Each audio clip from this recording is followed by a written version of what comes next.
Bro, my life is so simple, bro. It's so focused on one thing right now that nothing else matters. Not relationships. Sad to say, we're not family. Nothing matters. Not my health. Nothing, bro. Yo, this is your boy Cadet, and this is my introspection. The first thing that people are probably going to think is, okay, Cadet, what's next? You know, what's next? Because I think you've had a good,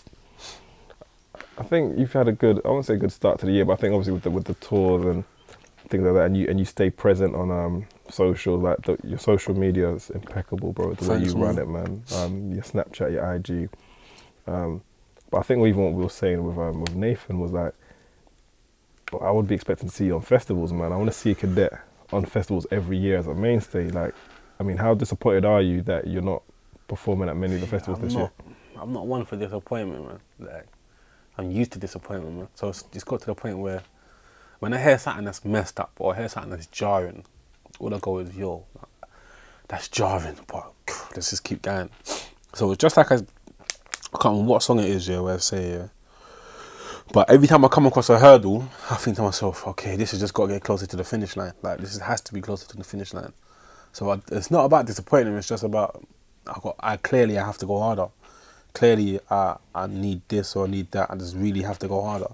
If I don't get booked for a festival, it's not their fault. They're doing it in the best business interest. So I got to make sure I am their best business interest. So I got to make sure I go harder and go harder and go harder. And that's all it is. There's no time for disappointment. That time I spend on being disappointed, I can spend on how am I going to make sure they book me next year. But let me ask you this part then. Do you think also it's partly because you're not signed with a major? Yeah, it helps. It helps. So I was even thinking about this earlier on today.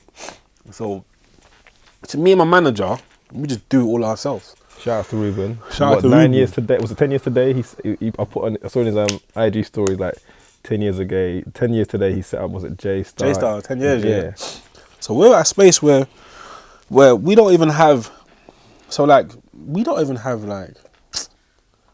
weird, bro, now I think about it. Like, we just, every situation we've done has been situations where an opportunities come to us. We haven't been in a situation with maybe a major or like a manager that's high up who will bring opportunities to us. It's sweet. Every opportunity that's come has been opportunities where we've gone and got it. Or with people have said, yo, do you want this, do you want that? But there's no one making opportunities for us. It's just us just doing it. If we had a major, it would help like crazy. Even just had that support, it would help like crazy. I've got a very good support system, like Maurice or everyone. I've got a mad support system. Oh, Salter Street. Huh? Is it Maurice? Maurice, yeah, Salter Street, yeah. He supports man like crazy, bro. Like, the love man has for him is crazy. But, yeah, we ain't got that push. We ain't got a push behind us. It's all us. Which is just, it's fair, innit? But it's weird when you're in the game around bare man are getting that push. Especially around you. Around me, bro, there's bare, everyone's getting that push. But it's just on me. I guess I got to do more. Yeah, I guess that's a good attitude to have. But I think in theory, from an outside looking in, I think even like your socials on point, right? You're active on socials, as everyone says, like be social. You know, Yeah. You connect with your fans. Yeah. You do sell out your own tours. You create music that almost freezes the whole industry to like, let's talk about this. You know, you've been thoroughly honest in all of your music today. Yeah. And you're independent. So within that situation, the scene usually co-opts somebody who's like that. Yeah. But I personally think it's because what you're doing is something, a subgenre that's seen within the bigger thing. So if you're doing drill, or if you're doing Afro swing, I'd be gone, clear. you'd be gone. Do you know what I mean? Yeah. So I guess if there's no one willing to help me doing this, like I said, I've got to do it myself. It boils down to, there's nothing else I can do. There's actually nothing else I can do.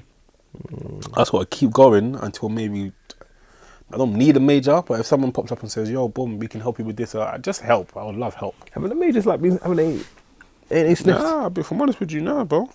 Never. If I'm completely honest, nah, cuz. I thought Been independent through. No. But I thought neighbours were sniffing around. No, you know, Never had no meetings. For nothing, cuz. No meeting. Nah, man. We've had meetings like with A&R, Yeah.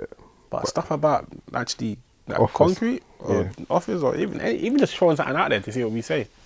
Nope. Just being underrated legends, bro. That's it. Which is kind of mad now I think about it. No, that because I think I remember like I think when we first did the interview, at the old Google building, and off the mic we're talking about certain labels, and I was like, yeah, they have to be sniffing. Nope. And I've done some numbers, bro. If I'm honest with you, I've done numbers. I've sold out thousands of tickets, bro, and sold them out. Like, I'm respected in the scene. Like, you have to respect, man. You have to. Your merch, I see people wearing under it. Like I see like Banks, when I did that interview with Miss Banks, she was wearing your People your respect man's thing, but I don't know why. I don't know. It might be a quality I'm missing. I diet though. I don't know.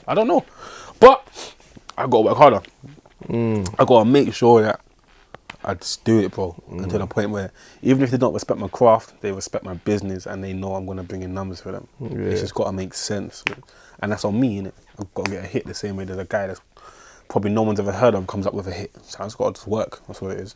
Yeah, I guess another topical thing that's going on is let me see how I can word this in it. What to say?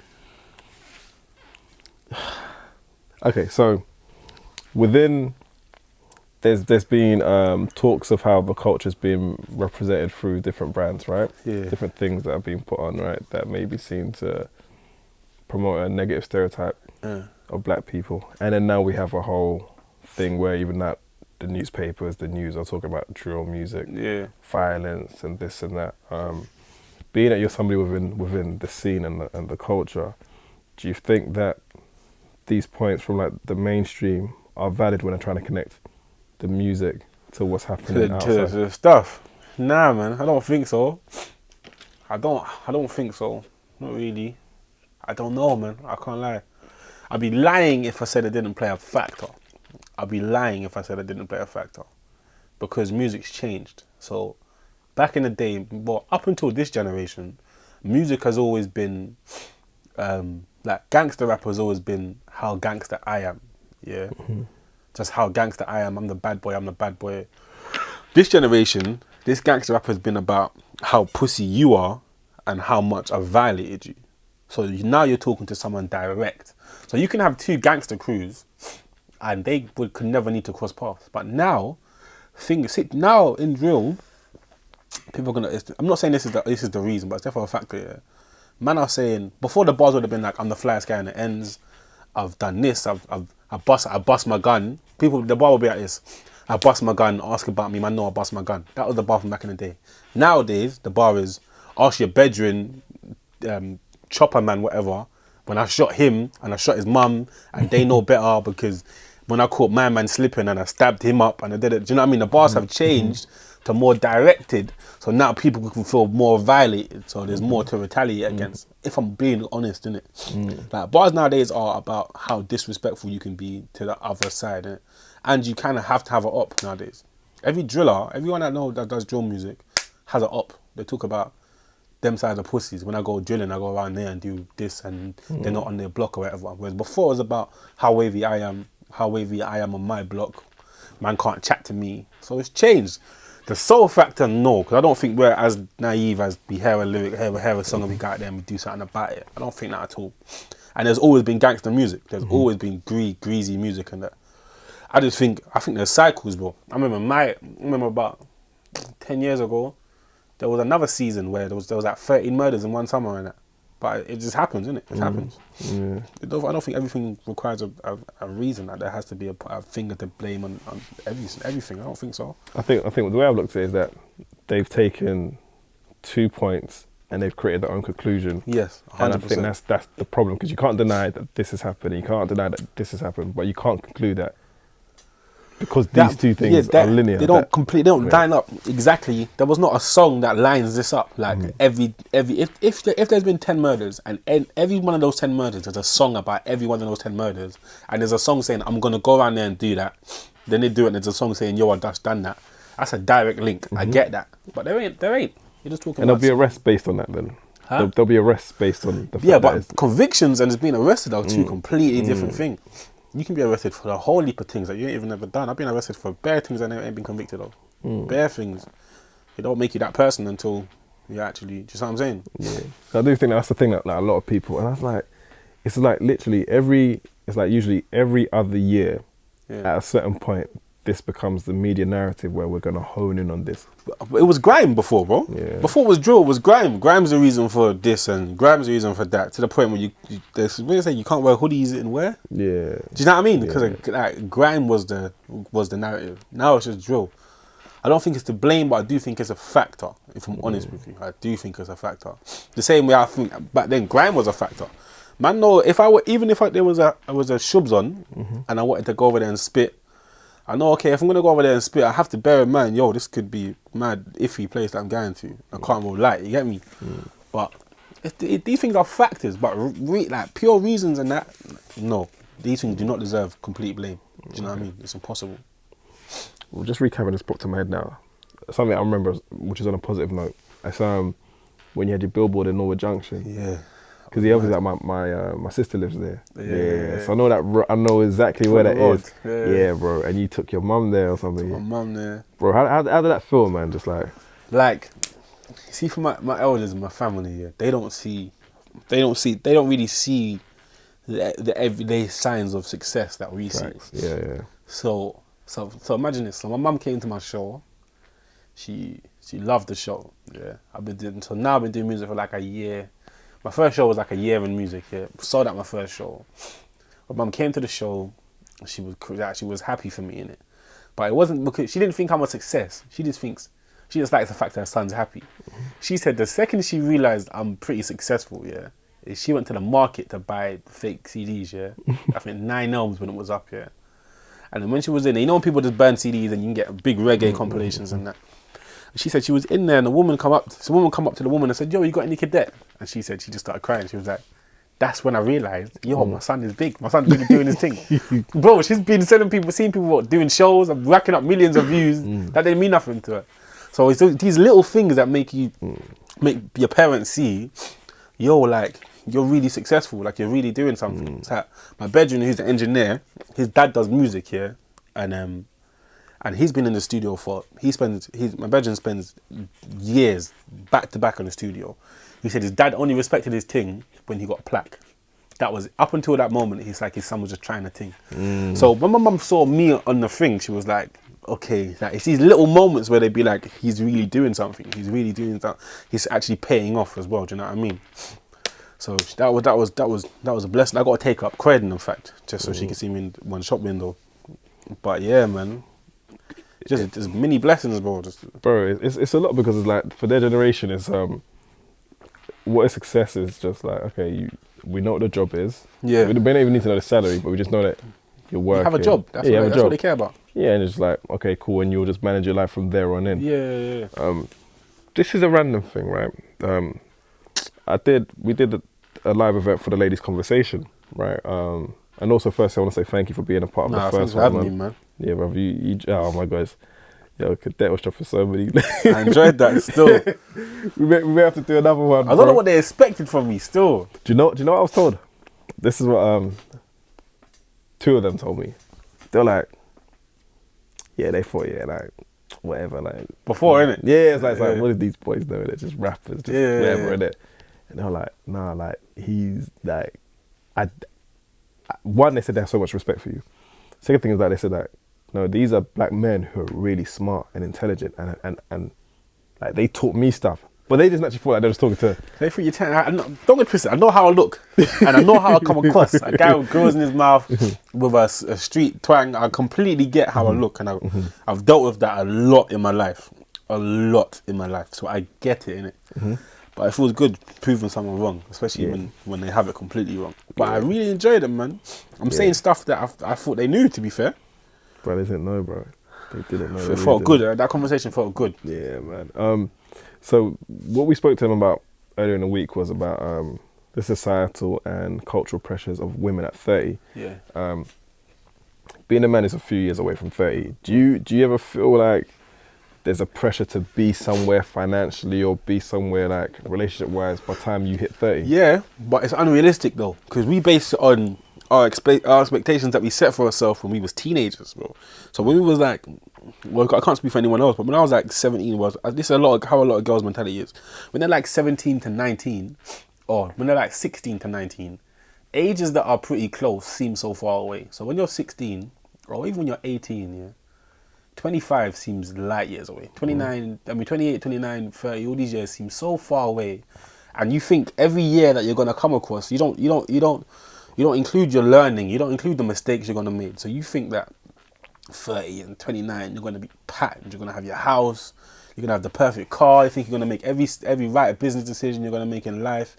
You don't take in fact life's gonna hit you.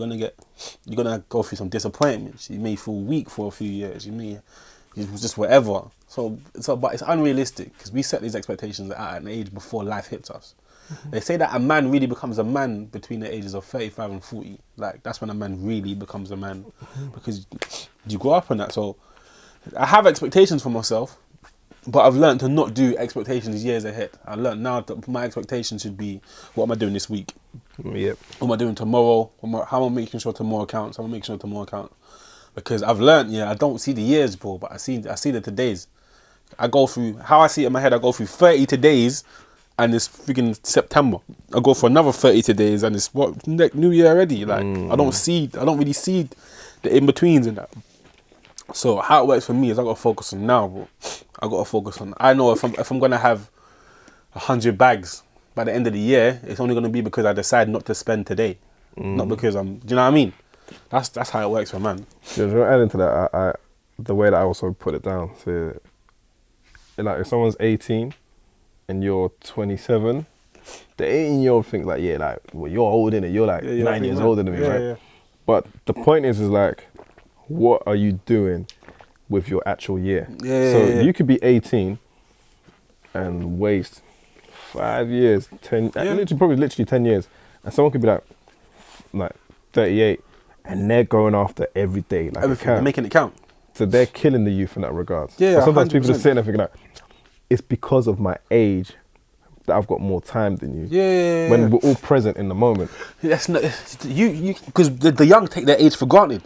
They don't have much business acumen about them. There's a few, of course, there's a few, but they don't have that. They don't have that focusing on now. Because when you're young, you feel like you're gonna be young forever, bro.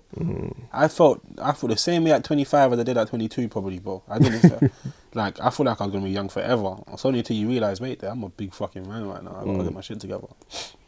But it's just about me making sure today counts. I know I'm gonna have the house I want. I'm gonna have the car I want. I'm gonna have the family I want. If I do something about it today, no, I gotta do it now. Yeah.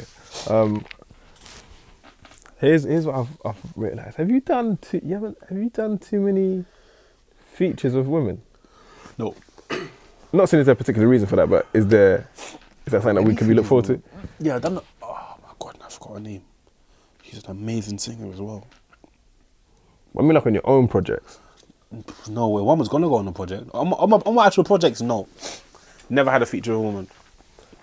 I would love to, but I love slow jams, and I do think that a man's voice on singing soulfully sounds better than a woman's voice. Personally, I feel like it's easier for women to sound the same, whereas men, all of them sound completely different. But no, I haven't. I would love to though. I would love to. There's the one girl, she was so amazing, so amazing. Forget her name though.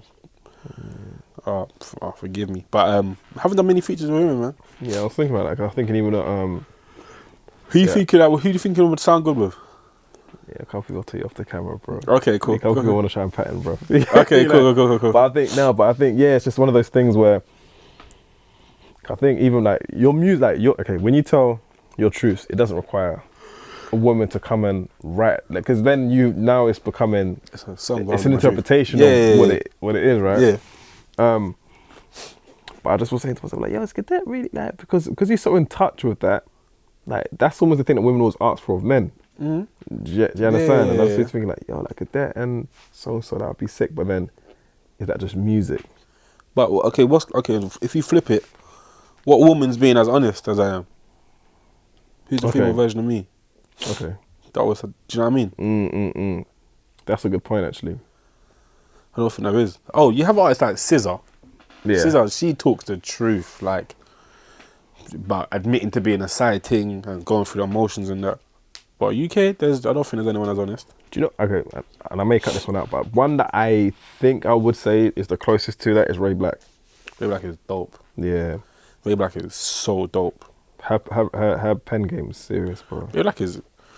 I think she's one of the first times I've actually been starstruck. Like, For real. I was nervous. I performed on the same set as her one time. I was so nervous. She's just like the best. She's actually just so dope. She's a blessing. She's something else, bro. Yeah. She's. And bro, initially when I first heard her stuff, I wasn't. No, when I first heard of her name, and it's only when I saw her live, bro. Yeah. Her voice live. Yeah, is live. better than it is on the songs and that. Yeah. What? And then I really got to really. I was thinking, like, she means what she's saying in these songs. Like, she means it. She's dope. I wouldn't know how. Oh no, I can imagine the kind of song would do. She's dope though. She's a blessing. She's a real blessing. Yeah, man. Oh, I don't know who else. Yeah, I mean that's as far as it goes. As far as I was thinking, like maybe Ray Black. Like, honesty. I don't know. Because I think the women are still trying to fight the fight of what's socially acceptable for them to be. Like, okay, what are you going to be? This? Are you going to be that? Where for Ray Black, she's someone that's just come. Like, she's still young. Yeah. And she's still from ends. Yeah, so she hasn't bust to the point where she has to be something else yet. Where the others is almost like, you're like, yo, how did they even get signed? I didn't know you before you got signed, and now you're just like, now you're signed and now you're something. Yeah, man. I know that one there still. Yeah, there's man. enough of that in my scene. Enough of that. So, bro, kind of rounding up. How's your brother? He's alright, Your man. little bro. Haven't made as much time for him as I should. Oh, for real. I still end up still the big bro that provides, rather than being a big bro that provides with love, which is I've got to change. But I can drown in my own shit sometimes so much, which is not good. It's not good enough at all. But I gotta check him, man. I gotta check him. Yeah, no, I remember he was here at the last interview, innit? Yeah. Yeah. So what was it like? What's a day in day looking like for you then, bro, man? Apart from me, like, hollering at you, bro, please come, let's do this interview, like. So my life now is literally fuck. I need a banger, bro. I need a banger. How am I gonna go about getting this banger? What am I doing? I can do something that's gonna distract me for a day or two, spend some time in my bedroom, but in the back of my mind is I need a fucking banger, bro. I need a banger. That's my life. My life is every day thinking how I'm gonna get a banger. Phone in the studio, guy, I need to get in studio, please open studio, I need to get in it every day. Every other day I say, bro, my life is so simple, bro. It's so focused on one thing right now that nothing else matters. Not relationships. Sad to say, we're not family.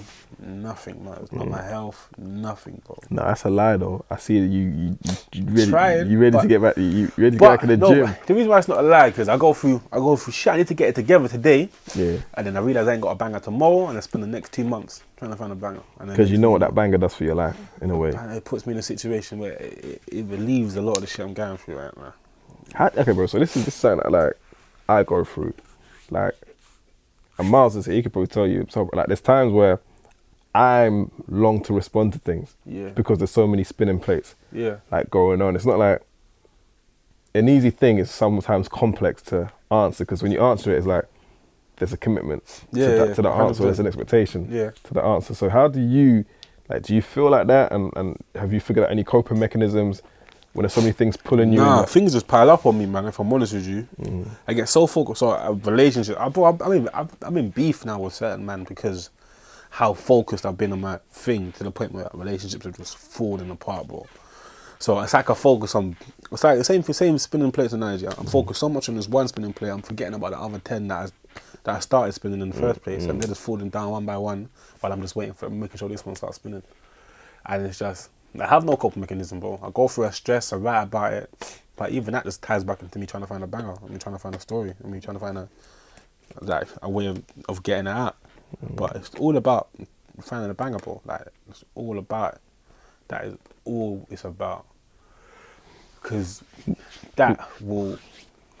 How I see success as an artist, as a rapper in my eyes, comes from having that song. It comes from me being able to perform, comes from me having a show, comes from just things like that. Like, And when you don't have that, it's the chasing. Do you know what I mean?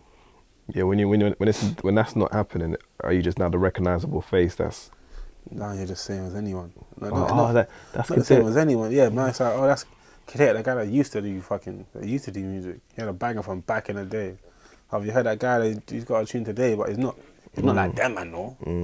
But again, I've learned not to watch people as well, because other people blessing ain't my blessing. My blessing ain't other people's blessing. And someone could have it easy now, and then God could set up a pitfall for them. Obviously, I wish I had no one. And you have no idea how it goes. You have no idea what stresses people are going through. You have no idea how easy it is or how hard it is for them. So I've learned just to keep my eyes on myself. But it's hard, isn't it? Because nowadays we measure success with chart places, or we measure it with even views. And views is something you can see every day, bro. Like you can see a view. Like, drop a video today, 100k today, 100k tomorrow, 100k in 3 days, 100k in 4 days, and then it slows down. It's now in your face. You can see I'm not as successful as I was yesterday. Oh shit, something's going wrong. It's in your face now, and you can take it on. It's be like, oh shit, that drop a video that doesn't bang. You can see it like, oh shit, maybe I'm not. I don't know why this ain't working. Do you know what I mean? Yeah, that must affect the mental. Of course, bro. Yeah. Of course. Because even something like me and like Miles were talking about, I was like, a lot of people say like, bro, like your interviews should have more views. I'm like, alright, cool. Like, I try not to, but I'm conscious of it. Yeah. At a point, I'm like, all I need is the people to see it. Yeah. But I'm aware that the things that they're watching ain't really the things. The things that a lot of people are watching isn't necessarily this. Mm-hmm. But obviously, a lot of people now trying to say, oh, let's start doing in-depth in confidence. Everyone's trying to do it now in a way. Yeah. But then it's like, I just want people to see it. But then, like, how do you cut through the noise of but there's so much content. Yeah. There's probably like today, like 1,000 guys doing exactly from London who tried to upload a video and everyone trying to communicate through Instagram, Twitter, and Facebook. The same channels, like the same channel. It's not like it's like, oh, I just want to talk to you on your platform. It's like every social media platform's become a pitching space. It's scary, but it's the game. It's become the game. There was times where the game was easier. There was even times when there was only maybe 5 rappers popping at a time. There were times where there was only 1 rapper popping at a time. And now it's a stage where everyone can be wherever. And it's scary, but it's very competitive, and you gotta ride it out, man. This is ignorant. I just thinking this is ignorant. Do you get brought out on a lot of people's shows? Nah. I was just thinking. Nah. People. Does that ever? I'm not saying not to make it in a negative, but I'm just thinking like, I hear what it is. People want to see me, but they don't really want to hear me rap, or they don't want to see me perform. But I'm a bad boy performer. Wait, no. How does that make sense though, bro? So like, I've seen you perform. Because you see, Cadet's in the building, sick, but you don't think about me touching stage because I haven't got a song. When someone has a song, you want to see them perform. You want to see them everywhere. What song that'll light up the? I am Cadet more than my song. Like, I'm Cadet more than a song, which is like... That's like the reverse problem that people have. That's the reverse problem. Because so it's better to be a song bigger than your name. And you just catch up to that. Yeah, it's better to be a song bigger than your name, 100%. Because you want to see this person come out and then perform. A good example is Rams barking was bigger than Rams' name was. But you'd want to hear barking. Yep. You didn't even know who was going to be performing it, but you wanted to hear barking. Whereas now people get more excited about seeing me than actually me performing. If I have a banger though, people would want to bring me out because they'd want to get a banger performed. But that's on me. That's what I've got to focus on. Well, I think you do have bangers, but because of the mainstream, I've got to get a banger that pops like mainstream. Not necessarily like a pop tune, but a song that does extremely well. That tune was Shaka. What was it called? Something on Sunday? Friday to Sunday. That song went That's off. a bad boy tune. But I feel like that tune couldn't drop. I feel like that tune has to drop when I'm doing well. That tune's got to drop in the middle of me doing well. I don't think that's going to be the tune that's going to be Cadet's one, like, first out the gate. I haven't had a song out the gate, you know. Like, my whole name has been off of me rapping. Even though I can rap. I haven't had a done talking, don't waste my time, or barking. You know, barking was huge, but even Into was huge. But most people come out with a song. I haven't had that yet. I've come out with Slut, which was bars, Stereotype bars, Letter to Crep bars, Behind Bars bars. Behind Bars too. Behind Bars too, bars. Man know me for, this guy can really rap, but they don't know me for a song yet. So only once I get that song, people start recognizing my music more than my rapping ability.